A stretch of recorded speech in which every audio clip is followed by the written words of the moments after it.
Mis amados amigos y hermanos, quiera nuestro amoroso y bondadoso Dios derramar cual refrescante lluvia en medio del árido desierto sus tan ricas y deseadas bendiciones sobre nosotros. Reciban nuestra sincera gratitud por la gentileza de su sintonía para compartir estos breves minutos de saludable alimento para el alma, rica nutrición para la mente y fresco refrigerio para el espíritu. Y ahora, palabras de sabiduría. Hechos 16:17. Esta, siguiendo a Pablo y a nosotros, daba voces diciendo: estos hombres son siervos del Dios Altísimo, quienes os anuncian el camino de salvación. En la continuidad de nuestro deleitoso y edificante recorrido por las páginas del libro de los Hechos del Espíritu Santo a través de los apóstoles y discípulos del Señor, hoy nos corresponde hacer una segunda paradita en los versos 16 al 18 del capítulo 16 para no perdernos los detallados y certeros comentarios de don Rubén Vera, publicados en el devocional diario Meditaciones. Pero antes nos permitimos observar lo siguiente: que esta pobre muchacha, aunque no tuviese grilletes en sus pies y manos, y aparentara caminar en libertad, era doblemente una pobre esclava. Esclava del demonio de adivinación que la convertía en un objeto de explotación y esclava de los explotadores que, permitiéndole algunas migajas de su producción, se chupaban como sanguijuelas el producto de su esclavitud y turbio trabajo. Mis amados amigos, la Biblia enseña que aunque el ser humano no esté en una prisión de 4 paredes, ni lleve grilletes visibles, si no ha sido lavado por la sangre de Cristo y regenerado por el Espíritu Santo después de recibir la adopción de hijo de Dios, es un esclavo del pecado. Si Cristo no gobierna tu mente y corazón, es y puede ser esclavo de fornicación, del adulterio, del robo, del rencor, del odio, de la mentira, del homicidio, de la borrachera, de las drogas diversas, de los vicios, del sexo equivocado, de inmoralidades sexuales reales y virtuales, de ocultismo, de hechicería y brujería, de todo tipo de idolatría, de malos pensamientos, de todo tipo de apuestas y juegos de azares, casinos y lotería, de cualquier tipo de pecado por acción u omisión. Por eso Jesucristo, quien tiene toda autoridad para ello, nos dice que somos esclavos del pecado y que solo Él puede ofrecernos la verdadera y eterna libertad. Lean para comprobar esto de San Juan 8:34 y Primera de Juan 3:8 y 9. También los versículos 31 y 32 del capítulo 8 del Evangelio de Juan. ¿Eres esclavo o libre, mi estimado oyente? ¿Quién ocupa el primer lugar en tu vida? ¿Has tratado de escapar sin lograrlo de alguna o de todas estas esclavitudes? Solo no podrás lograrlo. Jesús te dice: venid a mí todos los que estáis trabajados y cargados, y yo os haré descansar. Mateo 11:28. Y añade el Señor: y al que a mí viene, yo no le echo fuera. Juan 6:37. ¿Qué harás con Cristo y con tu condición? Rechazar a Cristo implica esclavitud y perdición eterna. Recibir al Señor y su llamado significa libertad y salvación eterna. ¿A quién elegirá y qué elegirá?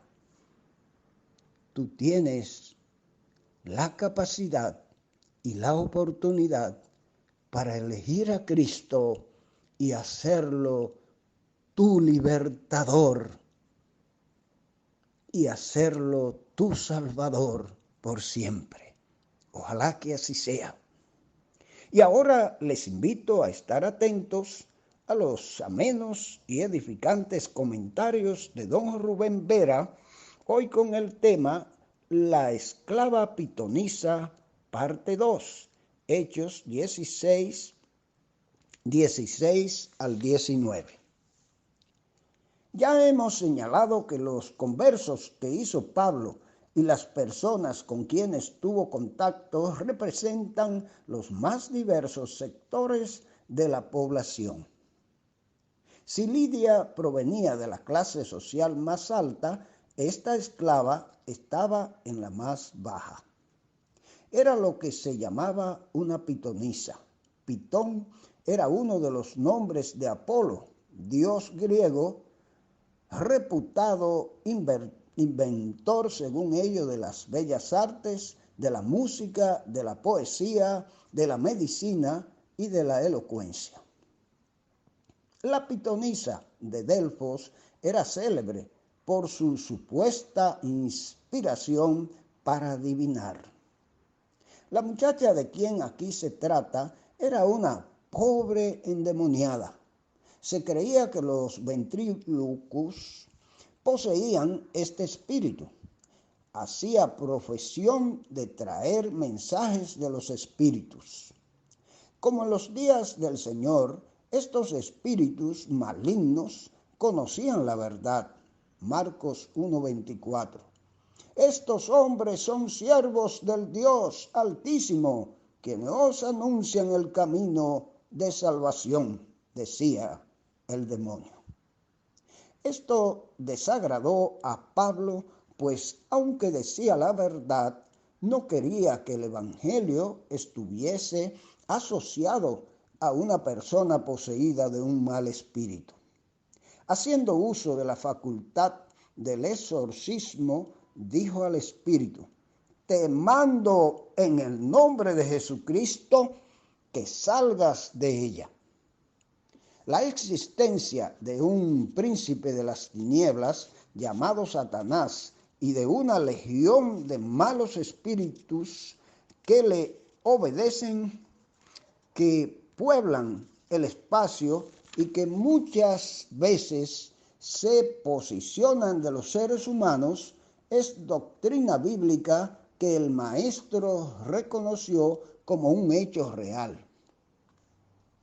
En los evangelios sinópticos vemos que había muchos endemoniados en los días del Señor, y quien, cuando revistió a los apóstoles de poderes extraordinarios, les dio también la facultad de echar fuera demonios. Esta muchacha estaba poseída de un espíritu pitónico por medio del cual adivinaba. Desde tiempos muy remotos, en todos los pueblos de la tierra, ha habido personas que practicaban la adivinación. Se sabe que en muchos casos se trata de fraudes, artes mágicas que usan algunos engañadores para explotar la credulidad y superstición de gente no siempre ignorante, pero hay casos cuando la adivinación es obra de espíritus malignos y tal fue el caso que nos ocupa. Los hombres que explotaban a la chica, viendo que la fuente de sus ganancias se terminaba, se enfurecieron. Eran hombres astutos, jugaron con el antisemitismo natural de la muchedumbre y apelaron al orgullo romano que era característico en las colinas y lograron que arrestaran a Pablo y a Silas. Acusan a los apóstoles de tener el atrevimiento de introducir costumbres y ritos judaicos contrarios a la religión oficial dominante. Los romanos eran tolerantes en materia religiosa cuando se trataba de los pueblos por ellos conquistados, pero prohibían a los romanos convertirse a un culto que no fuese el suyo. Perseguían toda tentativa de proselitismo. Era Roma en miniatura. Como colonia, los filipenses tenían el derecho de considerarse poseedores de la ciudadanía romana. Los misioneros son azotados y metidos en un calabozo con sus pies sujetados en el cepo. Este era un aparato hecho con 2 fuertes trozos de madera dura, con 5 agujeros en los cuales se encerraban los pies, las manos y la cabeza de los condenados cuando se aplicaba con todo rigor. En nuestro caso, solo los pies fueron sujetados así casi siempre.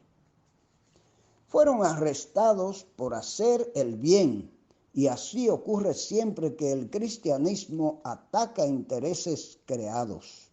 Cuando los creyentes hablan acerca de aquellos que trafican con las drogas, bebidas o prostíbulos, son capaces de recibir una carta amenazante o peor, una bala. Es la batalla de la verdad contra el error. El evangelio nunca crece bien en un invernáculo, sino afuera en los vientos y las tempestades. El antagonismo solamente lo hace más fuerte.